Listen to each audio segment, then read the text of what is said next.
Hello, good morning my dears. Welcome to my YouTube channel Jio Shiksha. आज हम देखेंगे class 10th रसायन विज्ञान यानी केमिस्ट्री में अगला टॉपिक विस्थापन अभिक्रिया। विस्थापन अभिक्रिया को प्रतिस्थापन अभिक्रिया भी कहते हैं। इसको विस्थापन को प्रतिस्थापन भी कहते हैं, डिस्प्लेसमेंट रिएक्शन कहते हैं।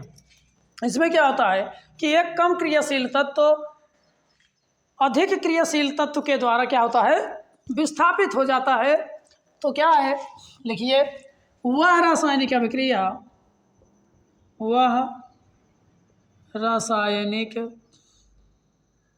अभिक्रिया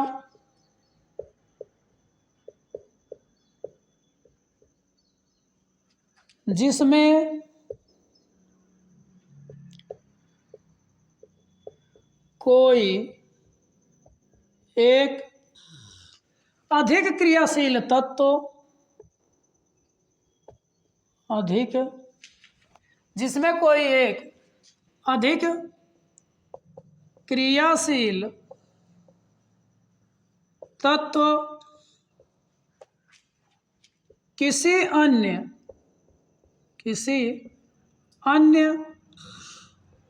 कम क्रियाशील तत्व को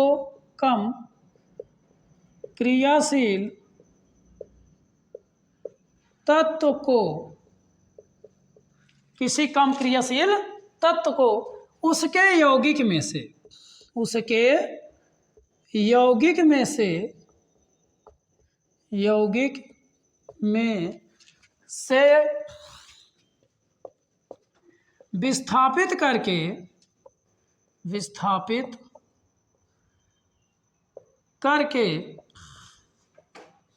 विस्थापित करके नए यौगिक का निर्माण करता है,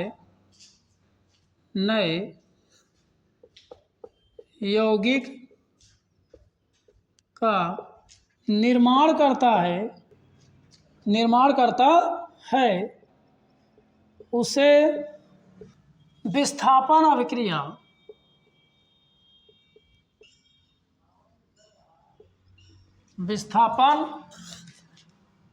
अभिक्रिया कहते हैं।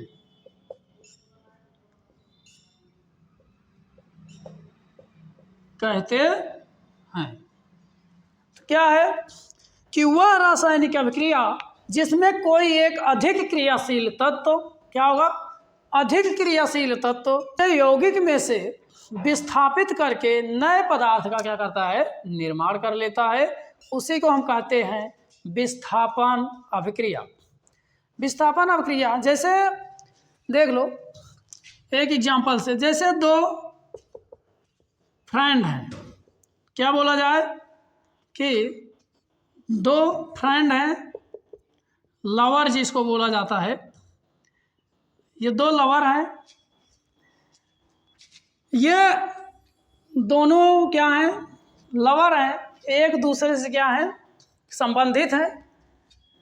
लेकिन अगर जो लड़की है उसकी शादी फिक्स कर दिया जाए, उसकी शादी किसी अन्य के साथ क्या कर दिया जाए, तय कर दिया जाए, तो ये क्या करेगा, ये तो अधिक एक्टिव है। क्योंकि इसके जो लड़की है, लड़की के परिवार वाले क्या किए हैं, देखे हैं इसको, ये इसके सहमत से है, तो ये अधिक क्रियाशील है।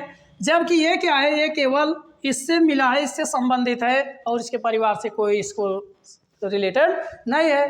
तो ये पूरा फुल काबू इस पे अपना क्या करता है, जमा सकता है।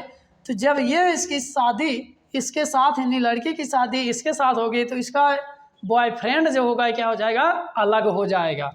तो यानी कि ये जो लड़का है ये इस लड़की को क्या करेगा, अपने साथ ले लेगा और इसको क्या करेगा, बाहर खदेड़ देगा, बाहर निकाल देगा। तो ये अलग हो जाता है। तो यही अभिक्रिया होता है कि अधिक क्रियाशील कम क्रियाशील को उसके यौगिक में से यानी उसके साथ से हटाकर एक नए यौगिक का निर्माण कर लेता है। उसी को कहा जाता है विस्थापन अभिक्रिया। समझ में आया? तो हम एग्जाम्पल पर चलते हैं।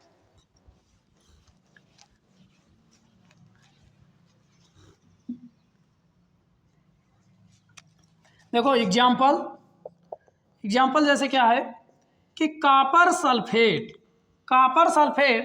प्लस Fe फेरस, ये है copper sulphate plus ferrous. Copper sulphate से फेरस जब अभिक्रिया करता है तो फेरस जो है, देखो ये कॉपर प्लस पे SO4 माइनस में टूटता है, ऑलरेडी जानते हो, क्योंकि धातु जो होता है वो सदैव धनायन होता है। कॉपर धातु है और सल्फेट आयन जो है ये अधातु है, तो इस पे माइनस आता है।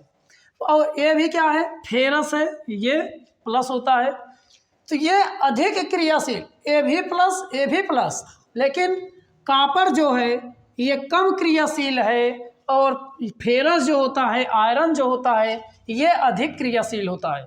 इसलिए फेरस जो है, ये फेरस इस सल्फेट के साथ क्रिया करता है और इसको क्या करता है, अकेला बाहर निकाल देता है, तो ये बना लेता है FeSO4 प्लस, क्या बनाता है, FeSO4 प्लस कॉपर क्या हो जाता है, अलग हो जाता है, कॉपर अलग हो जाता है। तो इसलिए अधिक क्रियाशील तत्व कम क्रियाशील तत्व को उसके यौगिक में से बाहर निकाल देने की प्रक्रिया ही विस्थापन अभिक्रिया कहलाती है। तो ये बनाया फेरस सल्फेट,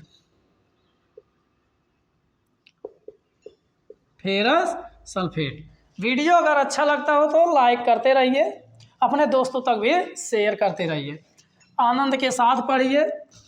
अगला एग्जाम्पल हम लेते हैं CuCl2 प्लस लेड Pb।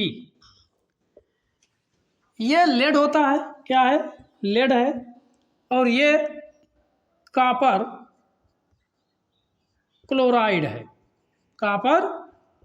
है, तो वही कंडीशन, ये प्लस ये माइनस और ये प्लस, ये अधिक क्रियाशील है, इसलिए लेड जो है ये कॉपर और क्लोरीन के साथ में जाएगा और क्लोरीन पर क्या करेगा, अपना हक जमा लेगा, तो बनाएगा PbCl2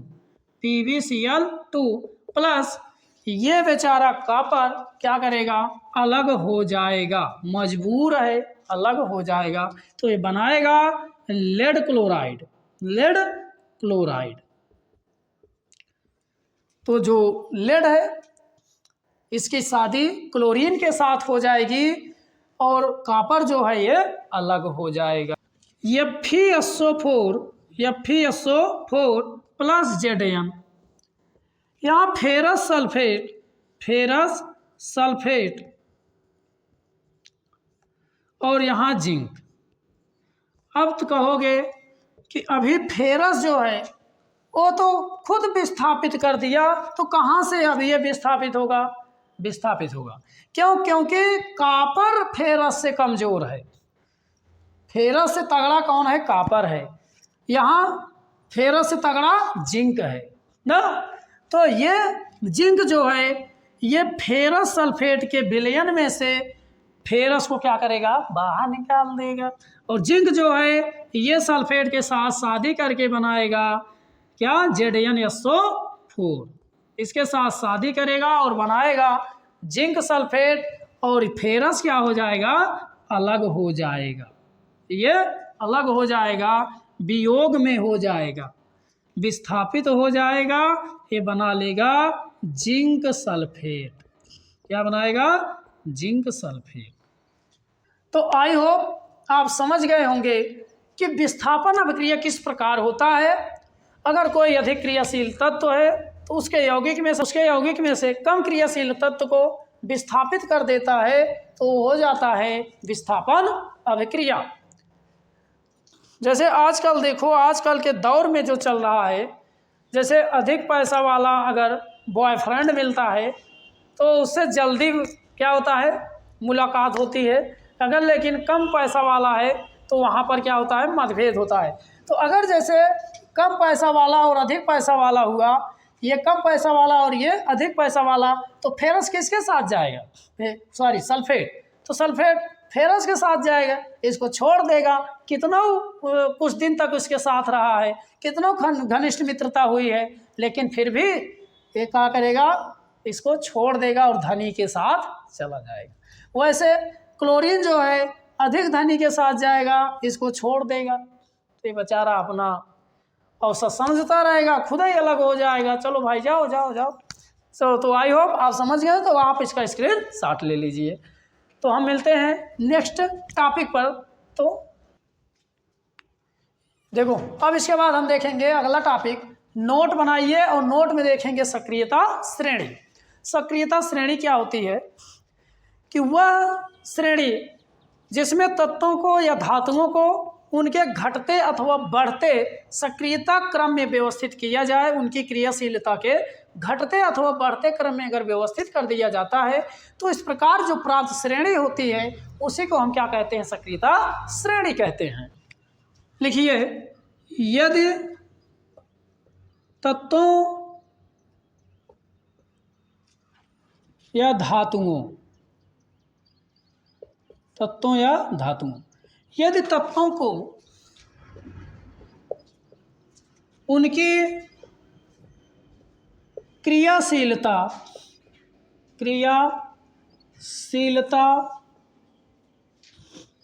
के घटते अथवा उनके क्रियाशीलता के घटते अथवा बढ़ते क्रम में यदि तत्वों को उनके क्रियाशीलता के घटते अथवा बढ़ते क्रम में व्यवस्थित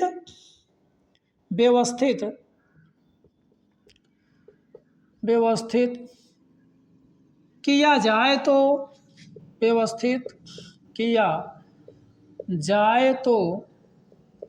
एक श्रेणी प्राप्त होती है।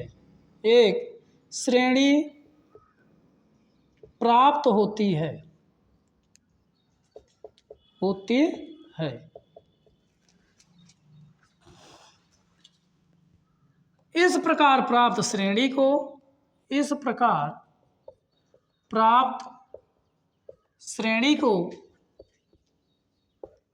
को सक्रियता श्रेणी कहते हैं। सक्रियता श्रेणी कहते हैं। तो सक्रियता श्रेणी क्या है? यदि तत्वों को उनकी अभिक्रियाशीलता के बढ़ते अथवा घटते क्रम में पर व्यवस्थित कर दिया जाए तो हमको एक श्रेणी प्राप्त होती है, वो चाहे घटते क्रम में हो चाहे उसके बढ़ते क्रम में हो, तो उसी को हम क्या कहेंगे, सक्रियता श्रेणी कहते हैं। सक्रियता श्रेणी बना लीजिए। तो देखिए, ये सक्रियता श्रेणी की सक्रियता की एक श्रेणी है। ये एक क्या बनी है, एक श्रेणी बनी है। ऊपर से नीचे जाने पर सक्रियता घट रही है ना। तो देखो, ऊपर से नीचे एरो जा रहा था, हम इसको लिख देंगे क्रियाशीलता के घटते क्रम। क्रियाशीलता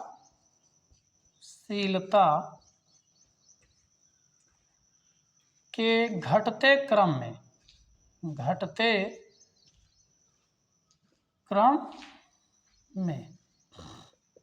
क्या है, क्रियाशीलता के घटते क्रम में व्यवस्थित किया गया है।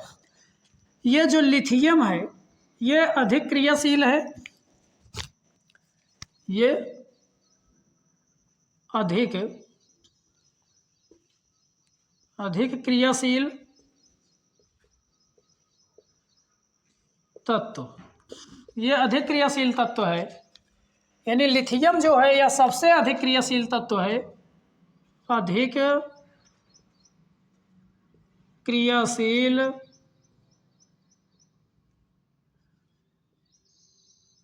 तत्व, अधिक क्रियाशील तत्व। और ये क्या है, सबसे कम क्रियाशील तत्व, सबसे कम क्रियाशील तत्व। सबसे कम क्रियाशील तत्व। तो यह सक्रियता श्रेणी की घटते क्रम में, यानी कि उसकी क्रियाशीलता के घटते क्रम में है। जो ऊपर है, जो ऊपर वाला है ये सबसे अधिक क्रियाशील है, और जो सबसे नीचे है सबसे कम क्रियाशील है। इसका यह तात्पर्य है जो लिथियम है, यानी कि लिथियम जो है उसके अपने नीचे आने वाले यौगिकों को उसके यौगिक में से तत्वों को विस्थापित कर देगा। जैसे देख लो, हमने अगर कर दिया KCl, यहाँ अगर हमने एक विलयन लिया KCl और उसमें अगर हम लिथियम से क्या किया, रिएक्शन कराया, तो यहाँ पर लिथियम जो है ये पोटेशियम से ऊपर स्थित है। तो पोटेशियम से ऊपर स्थित होने के कारण ये इससे क्रियाशील है, अधिक क्रियाशील है। तो ये इसके यौगिक में से K को क्या करेगा, विस्थापित कर देगा। तो बनाएगा लिथियम क्लोराइड प्लस पोटेशियम क्या हो जाएगा, बाहर हो जाएगा, तो लिथियम क्लोराइड बनाएगा। लेकिन अगर KCl के नीचे वाले से अगर हम अभिक्रिया करा देंगे, Na से अगर हम अभिक्रिया करा देंगे, तो यहाँ पर जो K है ये तो क्रियाशील है और उसके नीचे Na है, Na K से कम क्रियाशील है। तो Na जो है K को इसके विलयन में से विस्थापित नहीं कर पाएगा। तो यहाँ हम लिखेंगे नो रिएक्शन, अर्थात इसमें कोई अभिक्रिया नहीं होगी। जैसे एक पहलवान हो और एक कमज़ोर व्यक्ति हो, दोनों को लड़ा दिया जाए तो कौन जीतेगा, पहलवान जीतेगा। लेकिन अगर एक कमज़ोर हो और एक बच्चा हो, दोनों में लड़ा दिया जाए तब कोई रिएक्शन बच्चा जो होगा वो लड़वा ही नहीं करेगा। तो इसलिए अगर हम किसी विलयन में उपस्थित तत्व के ऊपर वाले से अगर अभिक्रिया कराते हैं तो विस्थापित हो जाएगा, अगर उसके नीचे वाले तत्व से क्रिया कराते हैं तो विस्थापित नहीं होगा। तो पहले अब आप इसका स्क्रीनशॉट ले लीजिए। अगर नाम नहीं पता है तो Li मतलब लिथियम होता है, ये पोटेशियम होता है, sodium, calcium, magnesium, aluminium, zinc, chromium, ferrous, tin, lead मतलब शीशा, और हाइड्रोजन, कॉपर, सिल्वर। तो ये सक्रियता श्रेणी होती है। तो आई होप आप समझ गए होंगे। यदि आपको ये वीडियो अच्छा लगा हो तो लाइक और शेयर करना, यदि नए हो तो चैनल को सब्सक्राइब करना। इसके बाद हम मिलते हैं नेक्स्ट वीडियो में। Thank you for watching this video.